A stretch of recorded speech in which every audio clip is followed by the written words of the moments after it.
is Thursday, February 15th, 2024. Colonel Douglas Macgregor joins us now. Colonel, welcome back to the show. Always a pleasure, my Sure. dear friend.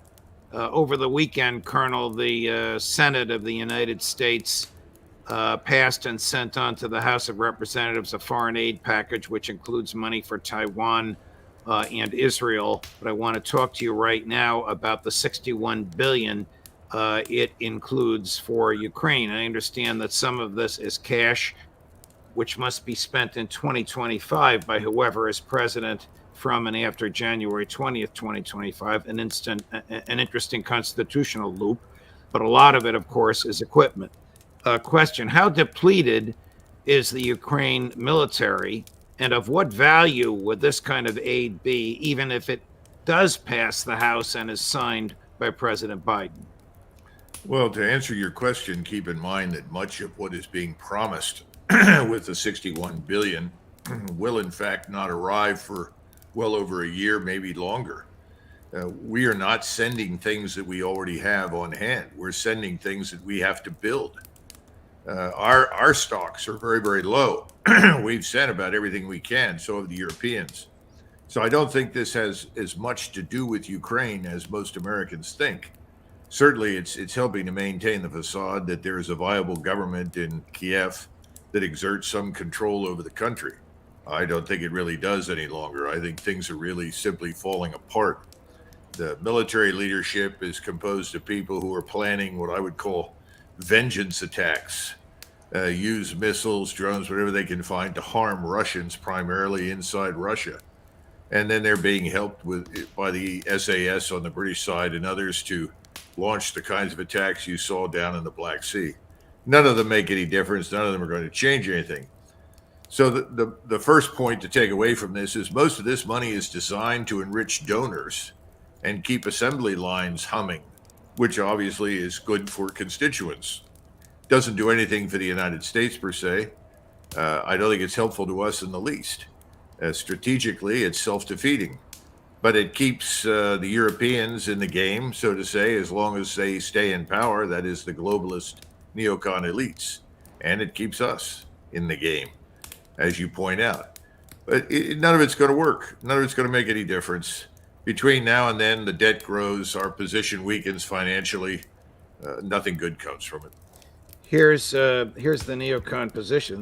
This will irritate you, but not surprise you, I'm sure. It's a clip from Senator Mitt Romney on the floor of the Senate shortly before the vote on Sunday evening. If we fail to help Ukraine, Putin will invade a NATO nation. He may delay his next invasion until he rebuilds his decimated military. But we must be clear-eyed. Ukraine is not the end. It is a step. If we fail to help Ukraine, China will eventually absorb Taiwan. If we fail to help Ukraine, NATO, the alliance that's prevented great power conflict for over 75 years, will falter and eventually disintegrate. If that is the understanding, I'm not even going to talk about which party, although he's a Republican, or at least nominally. If that is the understanding of the Congress, it is totally divorced from reality, is it not? Oh, I'd say so. The thing I most admire about Mitt Romney is his choice of suits, ties, the way he looks, how carefully his hair is managed. I mean, the man always looks tremendous, but he can't say anything without notes in front of him. And he's always reading from something that someone else wrote for him. I don't know what the man actually believes. It's all nonsense. It sounded to me like a more eloquent version of LBJ telling everyone that if we fail in South Vietnam, the Chinese and the Russians are going to march into Malaysia and all the way to Australia. It's sort of ridiculous. But what is the significance of firing General Zaluzhny and hiring his replacement, the one they call, forgive me, his name is escaping me, Sarsky? Seriously. The one that his own troops refer to as the butcher of Bakhmut, from the way apparently he has treated his own men. You know, this is a strange one. As I understand it, Sirsky's family actually lives inside Russia. Family's not living in Ukraine. Not all of it, but a substantial portion of it. So that's the first odd dimension to this whole thing. Second thing is, I'm told that he's really an instrument of MI6 in London and to a lesser extent the CIA. And Zelensky's running out of people who are loyalists, running out of anybody who's willing to follow his insane orders. And since the army itself is being rendered incapable of serious combat thanks to all the casualties and losses, I think we're dealing with generals who are going to sign up for what I talked about earlier. These pointless attacks where the objective is to simply kill Russians, harm Russians, destroy Russian infrastructure. So I think that's about it. How long is this going to last? Well, you got to go back to Tucker's interview. And I think if there's one criticism I have for Vladimir Putin, one serious one, is that he's somewhat naive. I think he still believes that there's someone somewhere who's going to sign an agreement and help him end this war. I don't think it's going to happen. So how does the war end when the government totally and completely collapses and there's no place for American aid to go? Yeah, I think what President Putin has got to decide is how much longer he wants to wait for change in Europe. I mean, I'm still baffled by the fact that the same stooges are in charge in Berlin.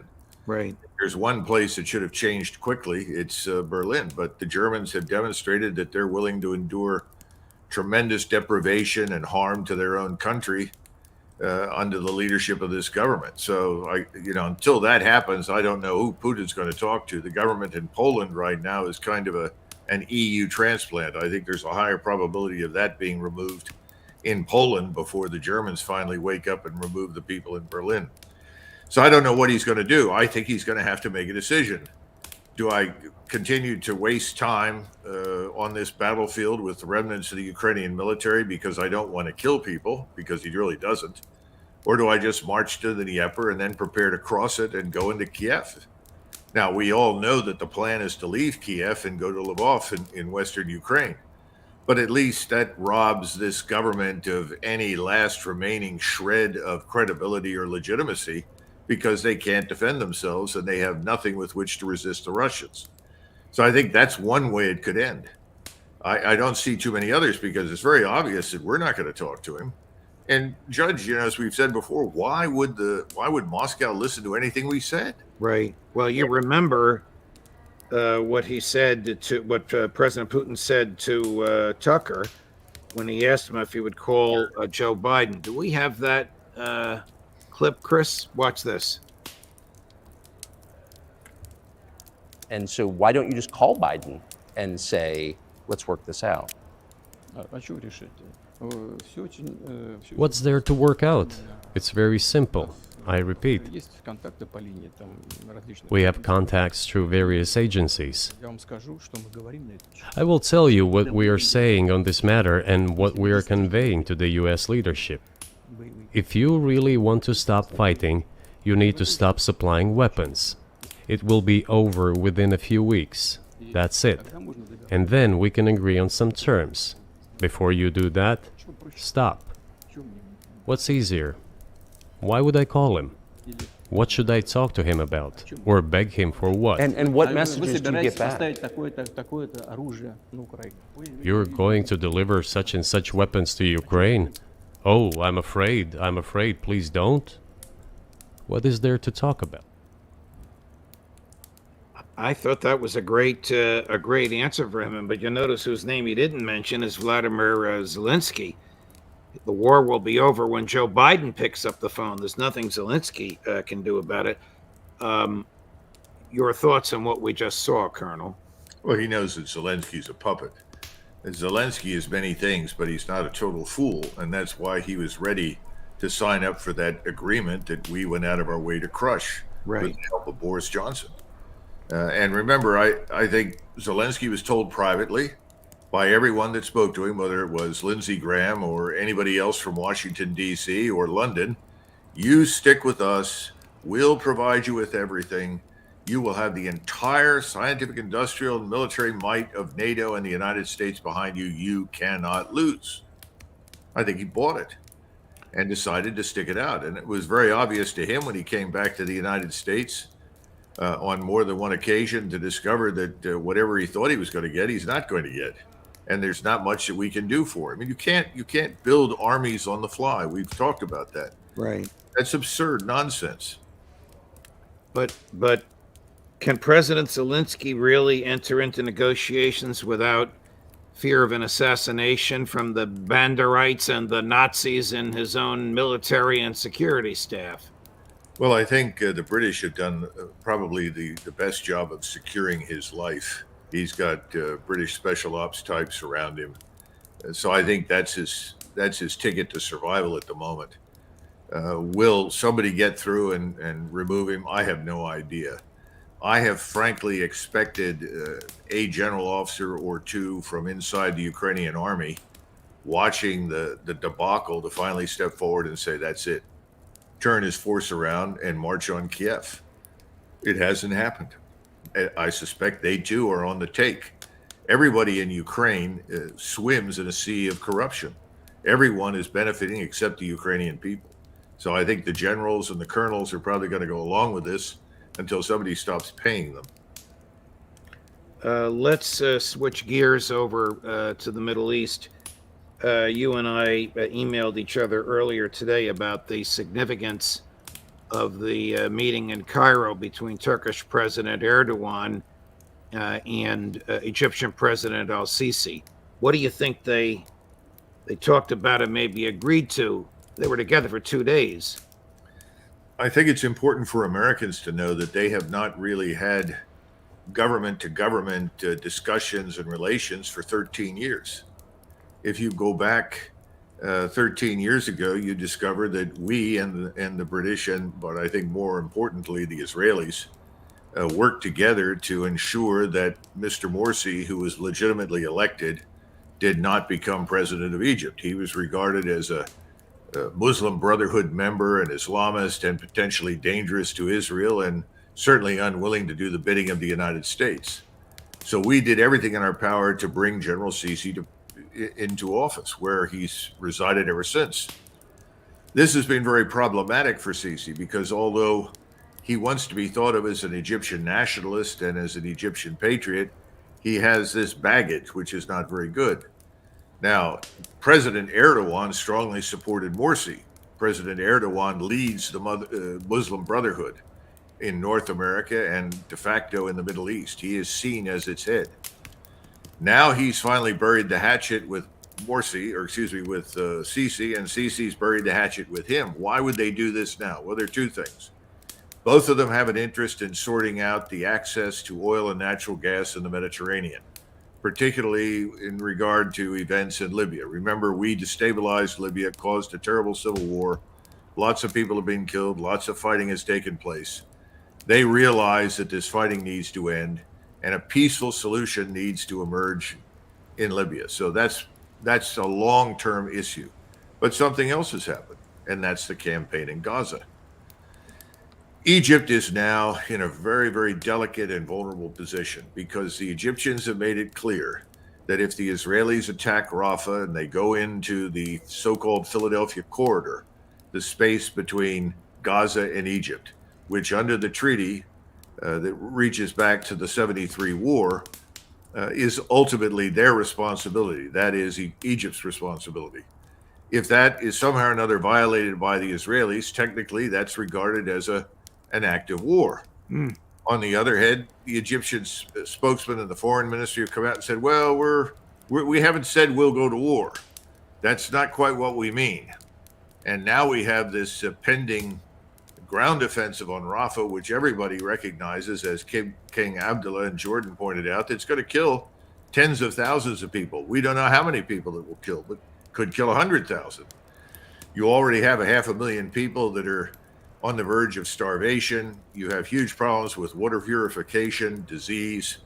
This is just quote unquote icing on the cake that's going to make life there that much more terrible. He wants to do something, but he doesn't want to do it on his own. And I'm quite certain that he and President Erdogan spoke about this in great detail. Erdogan, I suspect, has told Sisi, we will stand by you. We will support you. We'll see. Mr. Erdogan was the gentleman at the final press conference who talked about Gaza. And he was very clear in his condemnation of what the Israelis have done and had really warned them against doing more of it. Sisi said nothing about it publicly. Right. He stood on the side and watched.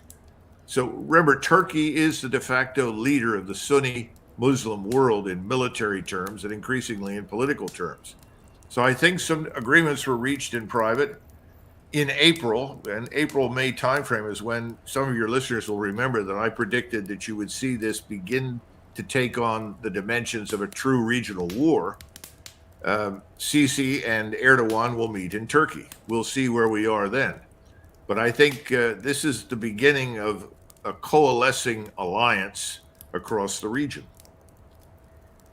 And I have not heard this anywhere but from you. The mainstream media just acts like this was a social meeting between them. I thank you for the insight that you have given us. Do you honestly think that the Egyptians and the Turks would use military might to resist or repel the IDF from Gaza, particularly if it kills another group of 10,000 or 20,000 people? It's already killed more than 30,000.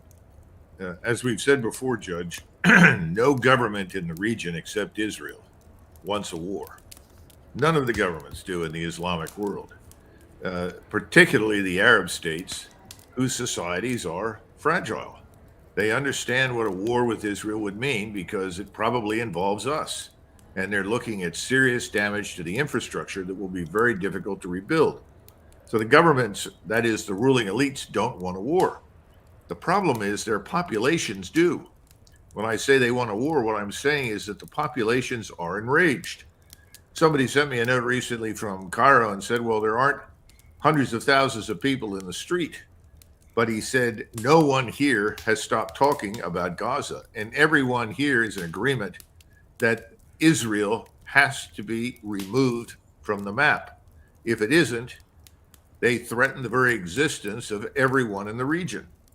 Now, this is a change. Sure, we've always had blowhards that said things about, well, we'll wipe Israel off the map when we don't want this or that. This is not the same thing. This is a growing consensus in all of these states that something must be done about Israel. This is why I've worried from the very beginning, and I was very opposed to this because I want Israel to survive. I'm afraid that they won't. Has the United States exacerbated or hastened this by the 85 or 86 military assaults that Joe Biden ordered in the past 2 weeks in retaliation for the death of 3 Georgia National Guardsmen and the injury of 42 others? I think we've done much more than that.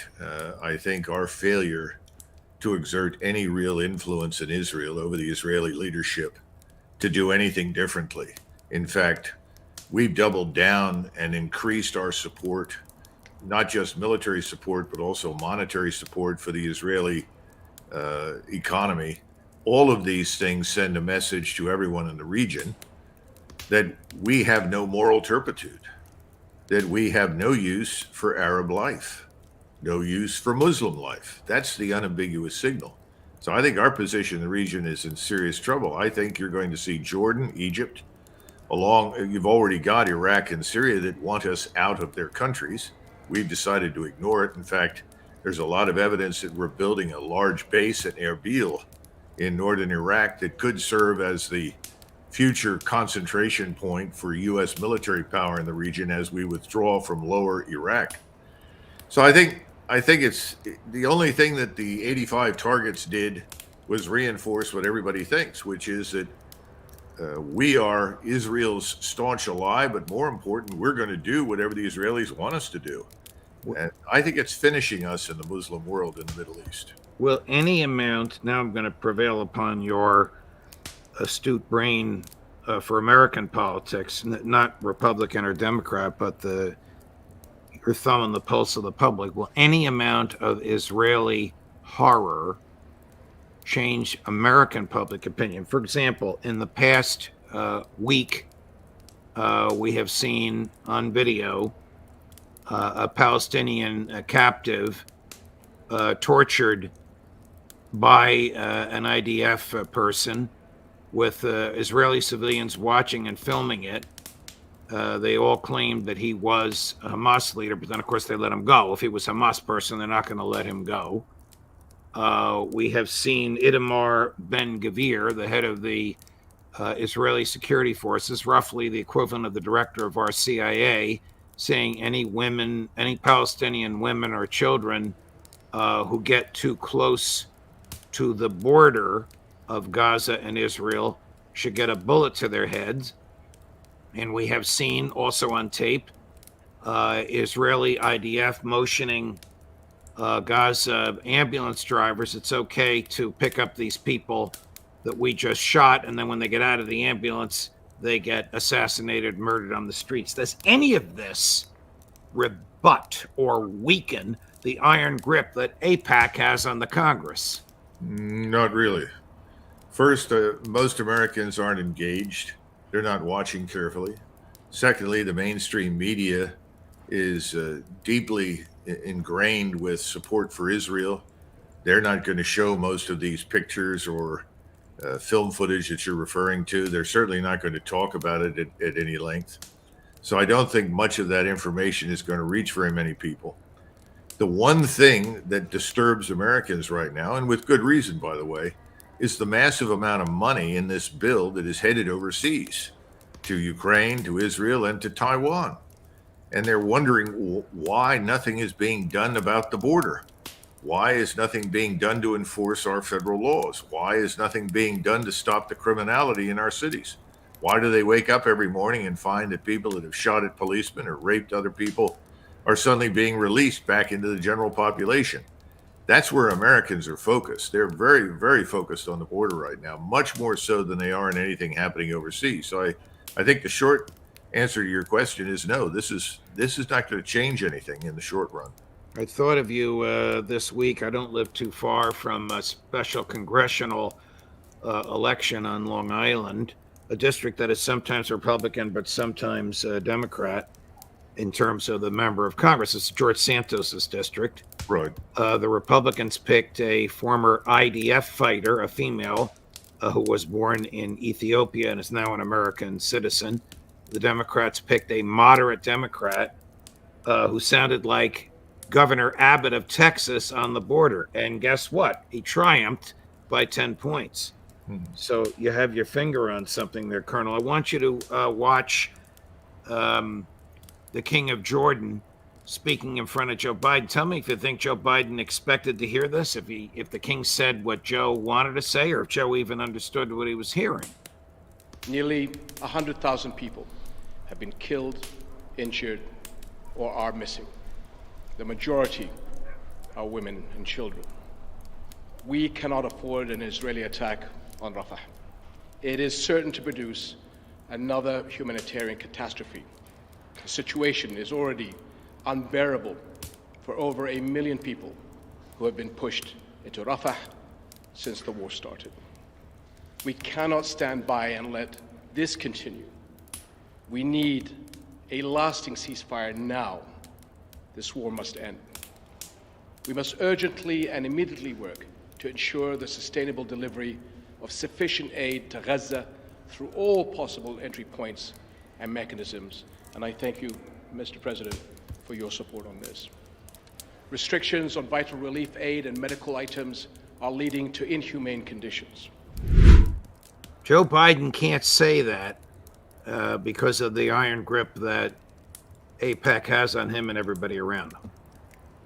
I suppose so. We pay lip service to aid, but we know the aid will not reach the people because the Israelis aren't going to admit the aid to Gaza.